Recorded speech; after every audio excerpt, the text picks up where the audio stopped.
Masalahnya adalah pada waktu kita mau mengambil keputusan, hidup kita diproses nggak?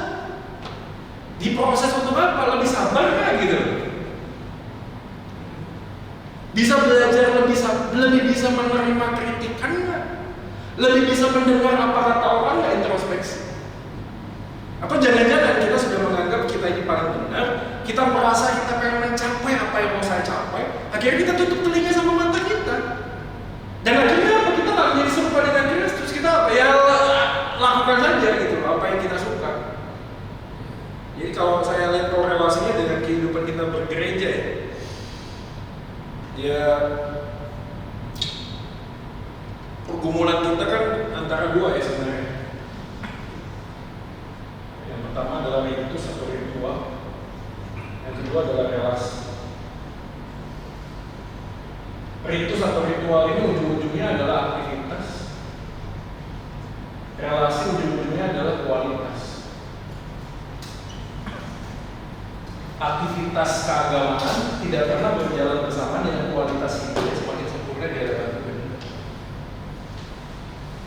Tapi kita nggak suka yang ini. Ya, kita lebih suka yang ini. Makanya ada sebuah gambaran yang sangat bagus ya. Kadang ada orang yang pengen nampak seperti orang kaya, menggunakan banyak berlian dan emas di badannya, tapi semuanya palsu. Dan orang melihatnya, kamu orang kaya ya, kamu baik ya, luar biasa ya, uangmu banyak ya, emasmu kok banyak ya, kelihatan karena semua aksesoris itu. Tapi dia nggak tahu bahwa yang dipakai adalah palsu. Buat apa?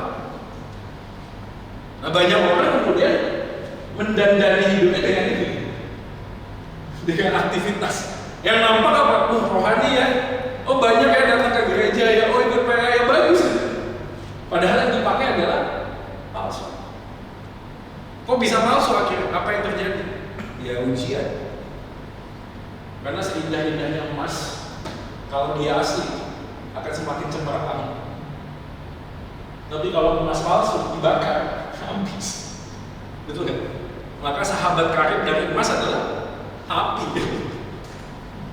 Dan api kalau dalam Alkitab dekat dengan gambaran penderitaan. Betul kan? Dan berapa kali kan Yesus ngomong tentang ini kan? Berapa kali Tuhan itu mengingatkan kepada kita tentang ilalang dan gandum kan? Berapa kali Tuhan mengingatkan kepada kita tentang sebuah ujian kan? Nah ujian itu yang akan menentukan apakah kita ini sedang beraktivitas secara ritual atau di dalam kualitas hidup kita punya relasi yang intim dengan Tuhan. Makanya sangat penting ya Bapak Ibu ya, kita memahami bagian ini di dalam dua hal. Aku, sebagaimana aku ada, aku dipercayakan pekerjaan. Pekerjaan bukanlah sebagai sebuah bentuk kita hanya aktualisasi diri gitu. Pekerjaan juga bukan hanya sekedar mendapatkan income, walaupun juga tidak salah. Tapi pekerjaan adalah sebuah tempat kita menghormati Tuhan yang sudah mempercayakan kita talenta. Kenapa? Karena talenta itu tidak akan punya arti tanpa tujuan. Betul nggak sih? Ini kadang-kadang juga ada banyak anak muda juga yang salah konsep gitu, salah berpikir. Berpikirnya apa? Follow your heart. Just be yourself. Jadilah dia terkesan tuh terdengar sepertinya baik gitu. Tapi pada saat yang sama itu sedang menyingkirkan keberadaan Tuhan yang harusnya mengambil peran dalam hidup kita. Bukan hanya sekedar just be yourself, enggak dong. Be yourself in Christ. Kan gitu. Berarti saya sebagaimana saya ada bukan karena kemampuan saya, bukan, tapi karena Tuhan memanggil saya, maka ada penting. Ada yang namanya calling, kan gitu. Kalau calling ngomongnya apa? Purpose, tujuan. Ada yang ngomongnya tentang kompetensi. Kompetensi bicaranya tentang apa? Kalau ini tujuan, purpose, ini passion. Kadang-kadang kita terjebaknya apa? Follow your passion. Gua suka informatika, begitu. Saya suka musik, passion. Tapi apa artinya passion kalau nggak punya purpose? Makanya harus diutamakan follow your purpose dulu dong. What is your purpose in life? Dan apakah tujuan hidupmu dalam hidup? Kalau kita ngomong kepada katekis itu ngomongnya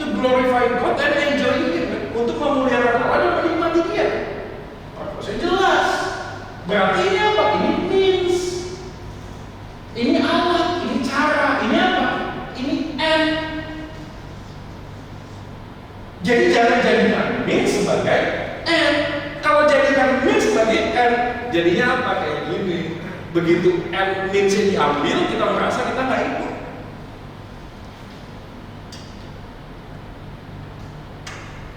Dulunya saya punya perusahaan, punya kantor, kan gitu. Punya anak buah, kan gitu ya. Terus tiba-tiba nggak ada. Siapa yang mau disuruh? Terus akhirnya kita apain? Marah-marahin anak-anak kita. Kita anggap seperti bawahan. Begitu ada sedikit-sedikit tersinggung. Lu nggak tahu siapa gua, lu nggak tahu, belum tahu lu siapa gua. Wah ini, saya ini udah muncul dulu ini ya. Sebelum Pak Boy ini ada lah. Saya yang duluan kan gitu. Kan ceritanya kalau kita ngomong sama ini udah senior sih, lebih senior ya. Saya pernah ketemu juga satu orang tuh di gereja gitu. Sebelum kamu lahir itu aku sudah majelis. Nggak boleh sebut nama yang nggak boleh. Tapi nggak ada, bukan di gereja ini, di gereja sama di Gunung. Jauh. Kamu nggak tahu dulu, kita itu berjuang mati-matian.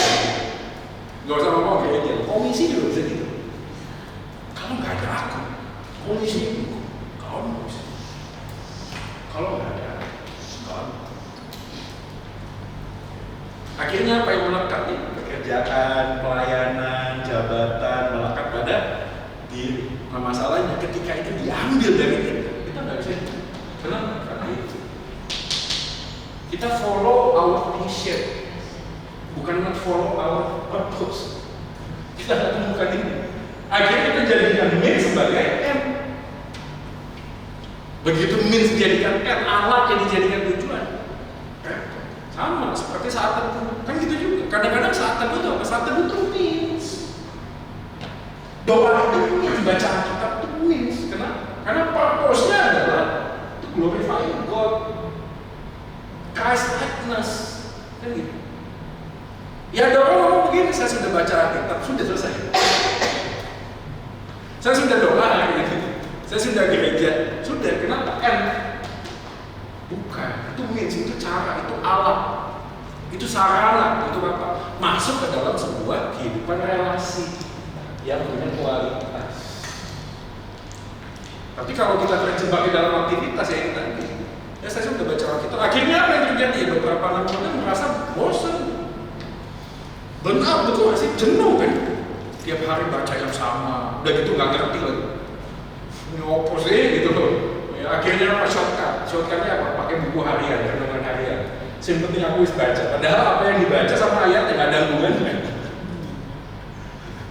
Pernah lihat ya buku harian kan gitu. Saat teduh harian ya.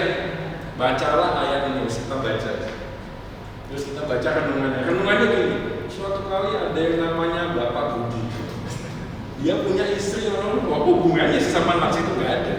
Orang-orang munculnya marilah kita berdoa untuk saling mengampuni seperti Bapak Budi. Loh kok yang dibahas mana ceritanya? Bukan firman. Tapi kita itu tadi ya sudah, yang penting sudah. Sudah. Aku sudah. Terus yang kita ngomong Tuhan, aku wis mari. Saat teduhnya apa yang kau mau sudah lakukan. Saya kira kayak aku berkat-berkat. Karena berpikir jadi apa? Bukan relasi, tapi transaksi. Kalau aku sudah lakukan, maka Tuhan wajib memenuhi kewajibannya memberkati aku. Karena aku sudah melakukan apa yang Tuhan mau. Nah begitu kita sudah lakukan dan Tuhan tidak kasih, apa yang terjadi? Disappointed, kecewa. Lalu ngomongnya apa? Tuhan kok kamu kok jahat sih? Aku ini loh lahir, tawar-menawar. Aku ini, aku kurang apa Tuhan? Aku kurang apa? Aku baca kitab itu yang lain 5 pasal, aku 10 pasal. Yang lain itu pelayanan cuma dalam hotel, aku sampai luar kota. Yang lain pelayanan di hotel, aku di tempat-tempat rumah penduduk. Akhirnya kurang apa? Akhirnya jadi, saya ingat sekali waktu itu